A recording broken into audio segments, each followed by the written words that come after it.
Hi everyone, welcome back. You're looking at a canvas that I painted probably 2 years ago now. It has sat in the corner staring at me every time I've done another painting, asking me what I'm going to do with it. So the problem I had with this one, other than the composition is obviously not great, but you can see it's cracked. The issue, I believe, is using Liquitex titanium buff. I love the colour. I use Liquitex colours all the time and never have a problem, but this titanium buff has always cracked on me. This is the second or third one that I had done that had this result, and it's not a matter of being too thick or too thin. Consistency wise, I've done different experiments. It just always seems to crack as a fluid paint. So anyway, it sat there in the background, like I said, staring at me. I felt bad throwing away such a large canvas, so I didn't do that. And then as I'm starting to pack up to move, I thought, what am I going to do with this canvas? So I took to it with some clear textured gesso. I always struggle to say that. Clear textured gesso. And I let that dry, and then thought, well, I'll put a painting over it, and if this doesn't work out, then I'll throw it away.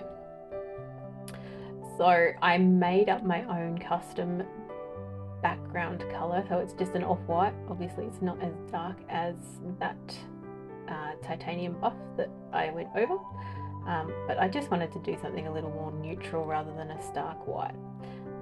Color combination I am using is very much the same as what I used in my favorite painting of all time, the ethereal one that you can also see on my channel. Just Prussian blue and a custom champagne gold mix. Other than that, it's just a basic blowout. The main thing, and you will see it once it's dry, is that the cracking underneath has meant that it turned out to have what my husband first pointed it out to me. It looks like leather. It looks like it has leather grain when you look at it. So it's really quite interesting. I quite like the texture of it, and it's sort of got the little cogs in my brain now thinking, what else can I do to add some texture to my paintings? So we'll have a think about that as time goes on, but otherwise it's just your standard Dutch pour. Probably a little bit too much paint on the canvas. I probably would have liked a little more negative space, but it's always nice to have different compositions. So I think it turned out really lovely, and when you see the dried result and how much that gold pops in the dry, it blows me away every time. When you look at it here wet and it's so muted, and then once it's dry it's nice and sparkly.